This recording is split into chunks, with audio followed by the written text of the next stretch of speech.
Wait, you said Barbaro? Joe Barbaro? Hello, today we're going to be doing, yes, you guessed it, the Joe Barbaro full story, complete everything that I've been promising for the past 3-4 years maybe, but today it's happening. Don't forget to subscribe, and there's plenty more to come, so stay tuned for that. And yeah, let's get right into it.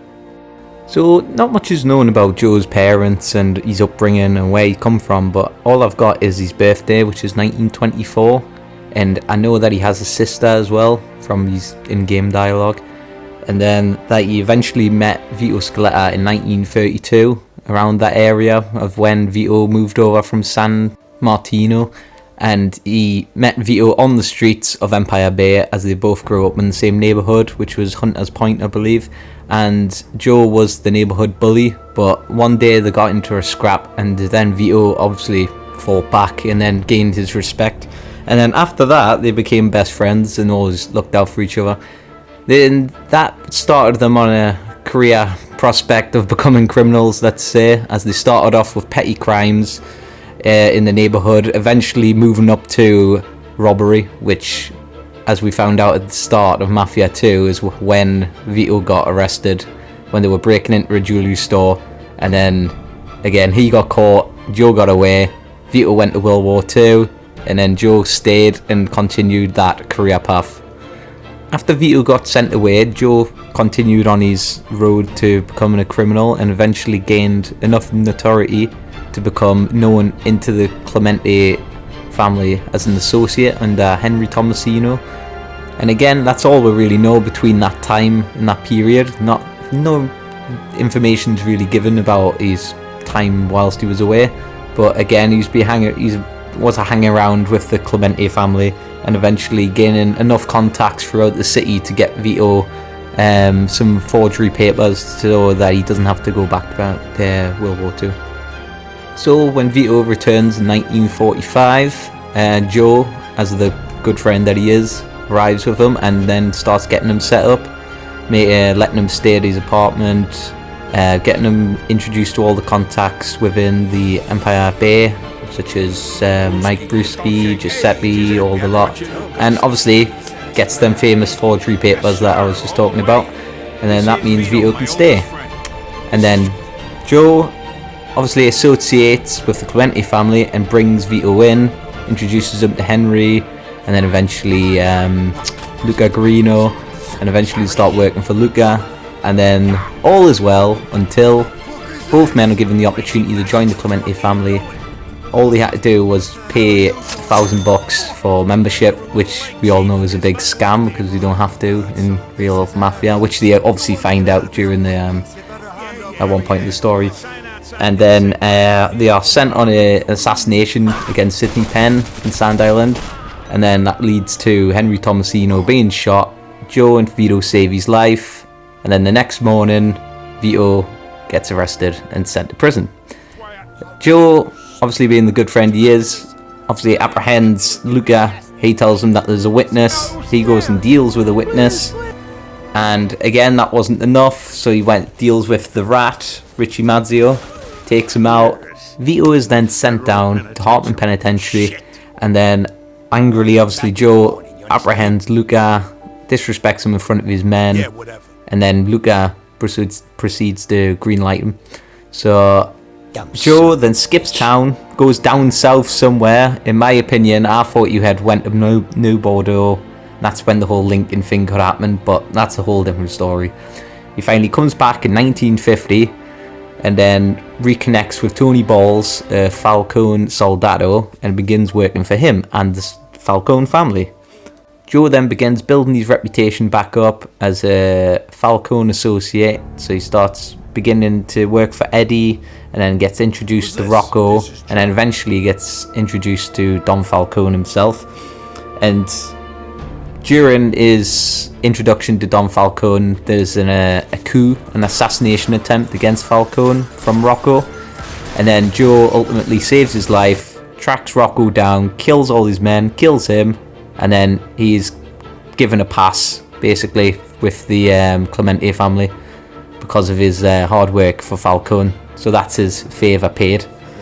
And then a year later, Vito returns. He sets his best friend back up and he reintroduces him into the world of crime.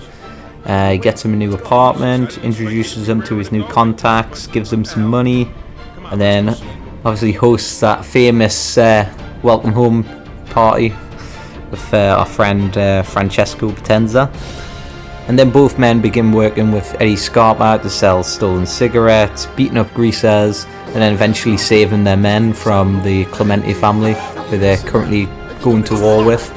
And then after Vito kills Luca, both men are then made into the Falcone family, and their first mission as made men, they begin an assassination attempt against Alberto Clemente, which is, as we find out, is successful.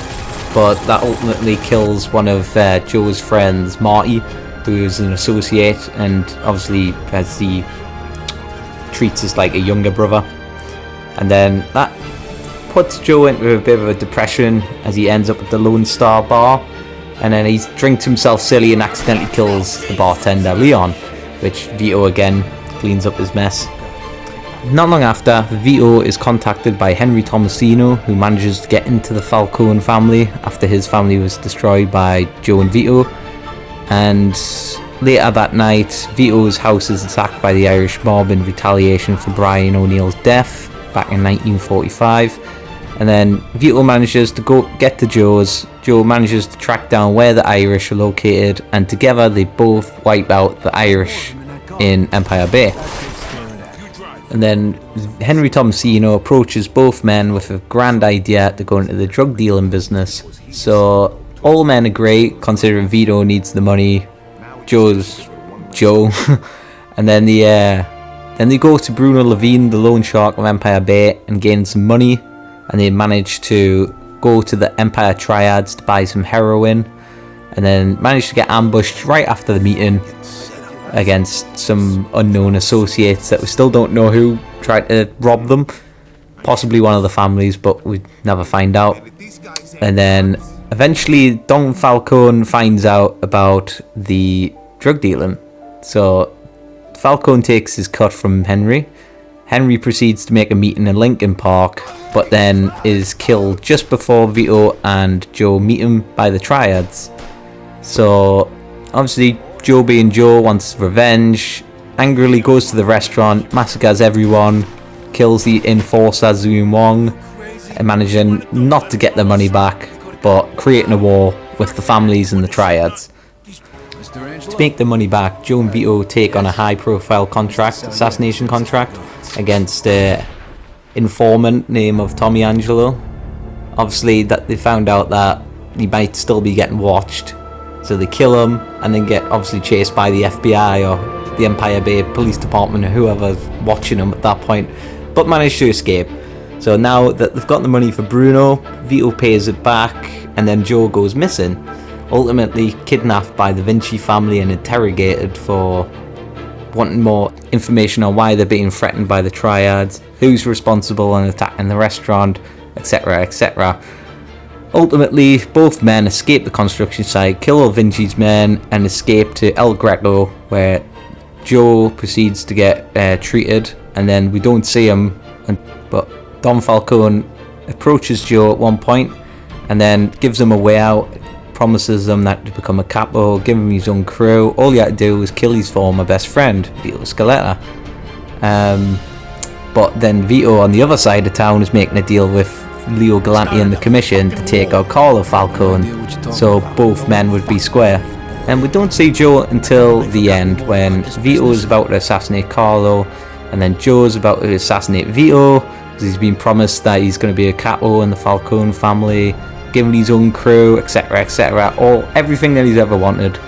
And then, because obviously Joe and Vito are best friends, he obviously sided with his best friend and went against Carlo Falcone, killed all his men, and then eventually Vito kills Carlo. Both men are happy, their debts are paid, they're square with the Commission, etc, etc. And then eventually when they both leave, they are welcomed by Leo Galante himself.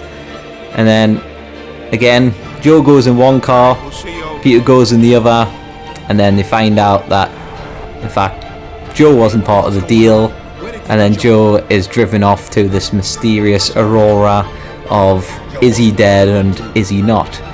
We don't know the ins and outs of what happened between 1951 and 1968, but we do know that he's in fact alive.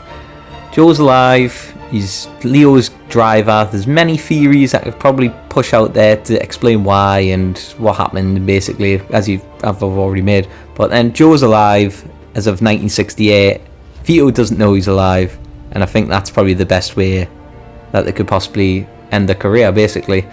As we all know that together they're absolute nightmare, basically. So yeah, that is basically it. Short and sweet because we don't really know that much information about Joe, to be honest. We don't know his early life, and we don't know, obviously, large gaps in between history apart from the Mafia 2 bit. But again, he's a very interesting character. I was kind of hoping that he would be coming back to Mafia 3 as like a kind of protagonist, kind of secondary character. But again, it was the Easter egg at the end is pretty much the closure that you need to know that he's alive and stuff like that. So yeah, basically that's it. Subscribe and like for some more, and I'll see you in the next one. Goodbye. Thanks, that $100 would be going towards your funeral.